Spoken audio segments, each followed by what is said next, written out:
Janaki versus state of Kerala സിനിമയ്ക്ക് പ്രദർശന അനുമതി നിഷേധിച്ചതിന് എതിരെ നിർമ്മാതാക്കൾ സമർപ്പിച്ച ഹർജി ഹൈക്കോടതി ഇന്ന് വീണ്ടും പരിഗണിക്കും.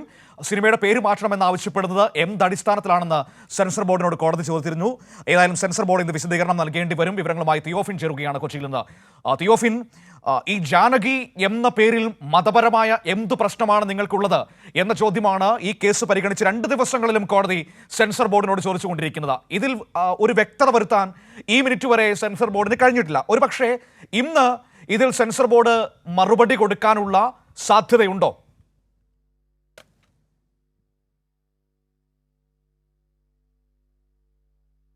മറുപടി നൽകേണ്ടി വരും. കാരണം ആ രീതിയിലാണ് കോടതി സെൻസർ ബോർഡിനോട് ആവശ്യപ്പെട്ടിട്ടുള്ളത്. എന്ത് കാരണം കൊണ്ടാണ് ഈ ജാനകി എന്ന പേര് ഒഴിവാക്കണമെന്ന് നിങ്ങൾ ആവശ്യപ്പെടുന്നത്?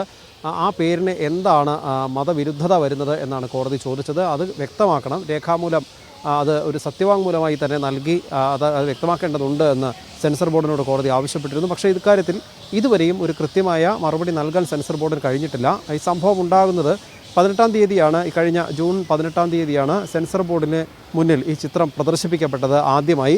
അന്ന് റീജിയണൽ സെൻസർ ബോർഡ് ഈ ചിത്രം കണ്ട ശേഷം സർട്ടിഫിക്കറ്റ് നൽകാമെന്ന നിലപാടിലായിരുന്നു. പക്ഷേ ചില അക്രമ സംഭവങ്ങൾ അങ്ങനെ ഉൾപ്പെടെയുള്ള കാര്യങ്ങൾ അത് കൊച്ചുകുട്ടികൾക്ക് കാണാൻ പറ്റുന്ന രീതിയിലല്ല.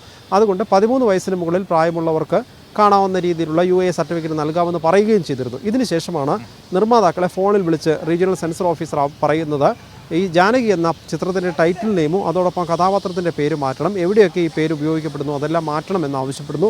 അത് ഫോണിലൂടെയാണ്, രേഖാമൂലം നൽകിയിട്ടില്ല, ഒരു ഷോക്കോസ് നോട്ടീസോ നൽകിയിട്ടില്ല.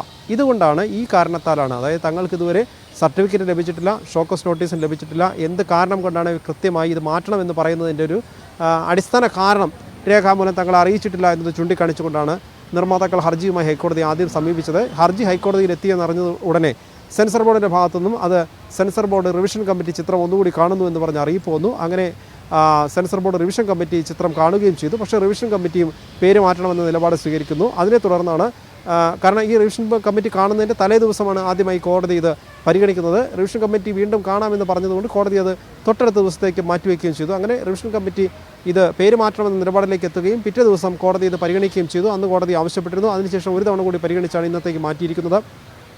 ഈ ദിവസങ്ങളിലെല്ലാം വളരെ രൂക്ഷമായ വിമർശനമാണ് കോടതിയുടെ ഭാഗത്തുനിന്നുണ്ടായത്. എന്തുകൊണ്ടാണ് നിങ്ങളിത് മതവിരുദ്ധതയുണ്ട് അല്ലെങ്കിൽ വിശ്വാസത്തിൻ്റെ ഭാഗമാണെന്ന് ഈ പേരെന്ന് പറയുന്നത്? ഇതേ പേരിൽ മുൻപും സിനിമകൾ ഇറങ്ങിയിട്ടുണ്ട്. തന്നെയുമല്ല, ഇങ്ങനെ ഓരോ പേരിനും എന്തെങ്കിലുമൊക്കെ മതവിശ്വാസത്തിൻ്റെ ഭാഗമായെന്നോ അല്ലെങ്കിൽ ദൈവങ്ങളുമായി ബന്ധപ്പെടുന്ന പേരുകളുടെ പര്യായമാണെന്നോ മറ്റോ കണ്ടെത്താൻ തുടങ്ങിയാൽ പിന്നെ എന്ത് പേര് നൽകുമെന്ന ചോദ്യവും അത് സിനിമാ പ്രവർത്തകർ ഉന്നയിക്കുന്ന അതേ ചോദ്യം കോടതിയുടെ ഭാഗത്തു നിന്നുണ്ടായി. എന്തായാലും കൃത്യമായി എന്ത് കാരണം കൊണ്ടാണ്, എന്തിനാണ് ഈ പേര് മാറ്റുന്നത് എന്ന് വ്യക്തമാക്കണമെന്ന് കോടതി സെൻസർ ബോർഡിനോട് ആവശ്യപ്പെട്ടിട്ടുണ്ട്. ഇതുവരെ കൃത്യമായ മറുപടി അല്ലെങ്കിൽ രേഖാമൂലം മറുപടിയോ സത്യവാങ്മൂലമോ നൽകിയിട്ടില്ല. ഇന്ന് അത് നൽകണമെന്ന് കോടതി കഴിഞ്ഞ ദിവസം കർശനമായി ആവശ്യപ്പെട്ടിരുന്നു. ഒരുപക്ഷേ ഇന്ന് തന്നെ എന്തായാലും സെൻസർ ബോർഡിൻ്റെ ഭാഗത്തുനിന്ന് രേഖാമൂലം മറുപടി നൽകാനുള്ളൊരു സാധ്യതയുണ്ടെന്നാണ് നമ്മൾ പ്രതീക്ഷിക്കുന്നത്. ശരി, നോക്കാം എന്താണ് നൽകാൻ പോകുന്നതെന്ന്. ഏറ്റവും പ്രധാനപ്പെട്ട കാര്യം, ഈ പറയുന്നത് പോലെ ഒരു ഭാഗത്ത് നിയമ നടപടികൾ നടക്കുന്നു, മറുഭാഗത്ത് സിനിമാ മേഖല ഒന്നടങ്കം സെൻസർ ബോർഡിന്റെ നിലപാടിനെതിരെ സമരമിരിക്കുന്നത് നമ്മൾ കണ്ടു. അപ്പോഴും പ്രേക്ഷകരെ ഒരു കാര്യം ശ്രദ്ധിക്കേണ്ടതുണ്ട്. ഈ സിനിമയിലെ നായകനായ പ്രധാന കഥാപാത്രമായ സുരേഷ് ഗോപി എന്തെങ്കിലും പറഞ്ഞിരുന്നോ ഈ സംഭവത്തിൽ എന്നതൊരു പ്രധാനപ്പെട്ട ചോദ്യമല്ലേ? ഇതുവരെ ഒരക്ഷരം മിണ്ടിയിട്ടില്ല. സുരേഷ് ഗോപി കൂടി ഭാഗമായ കേന്ദ്ര സർക്കാരിന്റെ നിയന്ത്രണത്തിനുള്ള സെൻസർ ബോർഡാണ് സുരേഷ് ഗോപിയുടെ സിനിമയ്ക്ക് കത്തിവച്ചിരിക്കുന്നത്. പണ്ട് എമ്പുരാൻ സിനിമയുടെ വിവാദമുണ്ടായപ്പോൾ സുരേഷ് ഗോപി പറഞ്ഞത് എല്ലാവരുടെയും ഓർമ്മയിലുണ്ടാകും, അതൊക്കെ ഒരു കച്ചവട തന്ത്രമായിരുന്നു എന്നാണ് അന്ന് ആ വിവാദത്തിൽ സുരേഷ് ഗോപി പറഞ്ഞത്. ഇപ്പോൾ സുരേഷ് ഗോപിക്ക് മനസ്സിലായിട്ടുണ്ടാകും കച്ചവട തന്ത്രമല്ല, സംഘപരിവാറിന്റെ ഇടപെടലുകൾ ഇങ്ങനെയാണ് എന്ന്.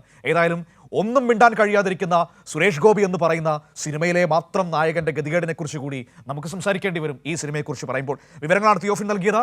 മറ്റു പ്രധാനപ്പെട്ട വാർത്ത കൂടിയുണ്ട്. യന്ത്ര തകരാറിനെ തുടർന്ന് നെടുമ്പാശ്ശേരിയിൽ നിന്നുള്ള ദുബായ് വിമാനം ഇതുവരെ പുറപ്പെട്ടിട്ടില്ല എന്ന വിവരമാണ് ഇപ്പോൾ ലഭിക്കുന്നത്.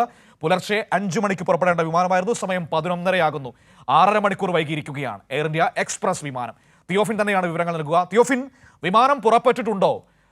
ഏതെങ്കിലും തരത്തിൽ എപ്പോൾ പുറപ്പെടും എന്നതിനെക്കുറിച്ച് വിവരം എയർ ഇന്ത്യ നൽകിയിട്ടുണ്ടോ? യാത്രക്കാർക്ക് മതിയായ സൗകര്യങ്ങൾ ഒരുക്കിയിട്ടുണ്ടോ?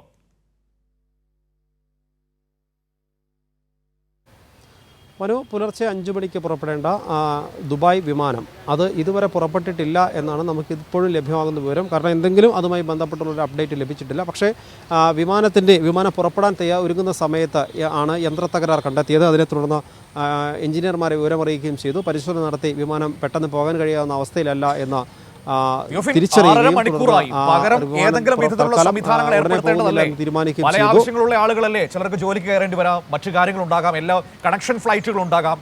ഇതൊക്കെ ഉള്ള മനുഷ്യരാണ് അതിലിരിക്കുന്നത്. അപ്പോൾ അവർക്ക് പകരം സംവിധാനങ്ങൾ ഏർപ്പെടുത്തി കൊടുക്കേണ്ടതല്ലേ? എന്തെങ്കിലും ഒരു മറുപടിയോ ഒരു വിശദീകരണമോ എയർ ഇന്ത്യയുടെ ഭാഗത്തുനിന്ന് വന്നിട്ടുണ്ടോ അതിൽ?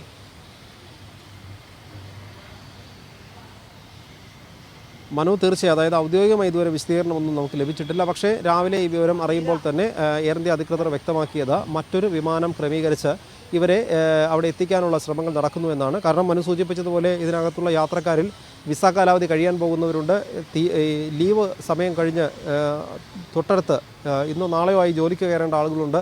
അങ്ങനെയുള്ള ഒരുപാട് പേർ കാത്തിരിക്കുന്നുണ്ട്. അവർക്കെല്ലാം എത്തേണ്ടതാണ്. കാരണം തുടർന്ന് അങ്ങോട്ട് ഇതുള്ള ദിവസങ്ങളിൽ അവധി ഇല്ലാത്തവരുണ്ട്, ജോലിക്ക് ജോയിൻ ചെയ്യേണ്ടതുണ്ട്. ഇവർ